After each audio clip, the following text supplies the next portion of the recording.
Obviously, we're talking about the way that the Inland Empire can grow and really create this entrepreneurial environment. But obviously, currently with the current situation, we have COVID-19 going on, and it's impacting small businesses, nonprofits. It's impacting everybody, workers to companies. So the one thing that I'm kind of interested in here from both your perspectives, working with a lot of startups in the IE and talking with nonprofits and for-profits, is what is this impact, and is it, for example, the companies that are in the Inland Empire, do you see this as something that's obviously it's going to impact them for the long term, but that provides more opportunity afterwards for shifting the way that the businesses are done here?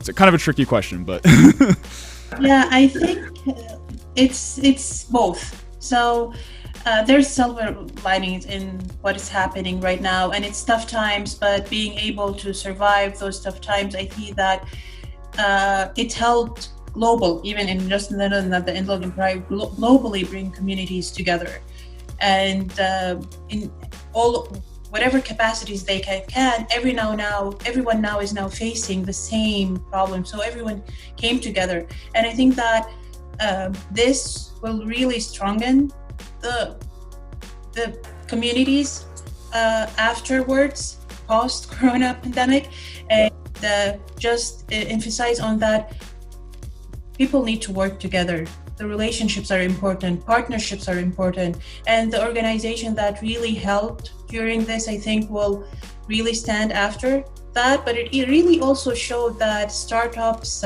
small businesses, and entrepreneurs are very vulnerable, and they really that's why they got directly impacted with everything that's happening. And I think maybe from this we'll learn that a lot of support needs to be done, a lot of policies need to be there, the infrastructure need to be different, so that I think sometimes you really need to learn the tough way. So everything that's been done, we'll learn from this period, and hopefully there will be better plans and policies, and people will see that now the rule of the city and the government maybe come from the small businesses and from the communities and from small organizations that will lead to change in cities, that will lead to change in the, so hopefully this will be the lesson that we learn, and it will bring people closer, because even now this situation didn't discriminate. So that's how I see it. And I think, obviously there is such an impressive collective effort, and everyone is in this together. There's really no way of going around it. It's not like you can travel somewhere else and you are safe. I mean, that's the reality. And I think what May mentioned, I think that's very true. On the other hand, I think especially in the nonprofit sector, I think, I usually call it like mission-driven organizations. I don't want to necessarily point to their legal status. I think a lot of them will disappear.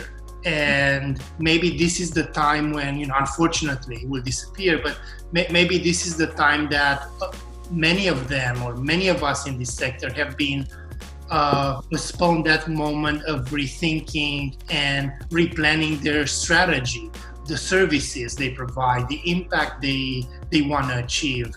Because I think that there was some sort of routine or comfort that they were enjoying, and now that's it. Even if they are successful in getting some of the loans that the government or the county or the state have been putting out, that is only going to help them for a few months. So 3 months from now, they will be in the same situation.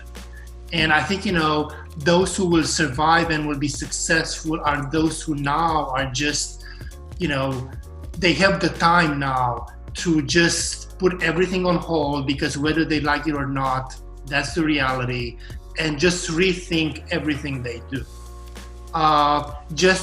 Thinking that they can continue the business model that they had 6 months ago, I don't think that's going to work anymore. Yeah. And I think there will be this gap of, few months when, everything, there will be a lot of pressure on them. I think donors and foundations are kind of rethinking where they put their money. So I think that will be like, I don't want to say unnecessary shift, but I think the reality, once we leave the pandemic behind, which who knows when that will happen, you hear people saying, oh, I want to go back to what it used to be 3 months ago. I don't think that's going to happen. Yeah. Everything that will be from now on will be completely different. Yep. And even on a personal level, the way we interact, the way we travel, the way we appreciate things, I think that is going to change. And the same with the business sector, small business sector, whether for profit, non-profit, or whatever legal status they have. So I agree with both those points, and I obviously there's going to be a shift. There's no way that there's not going to be a shift in business models and all that. But the one question I have is, do you think that shift is going to be way more technology driven now? Because obviously of the virtual nature. I mean, universities had to go all online in a matter of a couple of weeks, and businesses, some of them are lucky enough that they can virtualize, some of them cannot. So do you think this is going to push even more kind of a technology driven economy over anything else? I think, first of all, just everyone is working from home. Mm-hmm. And I think company will realize that maybe, a big percentage of their staff shouldn't have an office. Yep. They can, just work from home and have, meetings every once in a while. So, just from there, and I was reading some reports the other day that, Zoom, which we are using now, it's one of the richest company now. And, yep. You could never imagine that a few months ago. And I think, yes, technology will definitely, even, my parents are embracing it. That's the reality. But on the other hand, I think, you hear more and more people saying, I can't wait to actually interact with people directly. So I think the way we will appreciate like human direct interaction will change as well, and will not be taken for granted. So I think, that will be, businesses that have also focused on that. Who knows, maybe that will be in their advantage if that's the case. Yeah. I mean, yeah, I agree with that 100%. I do agree that at least on the service sector side, people do want that face-to-face interaction. I think this is the one thing, the positive side of this is it's going to change the way that the restaurant industry was going towards, how they were actually digitalizing very quickly. I think that that's going to stop that and cause actually more face-to-face interaction on that front for the service industry. But then anything that can be product-based or anything that's a lot of different services now can still be shifted to a kind of a technology approach.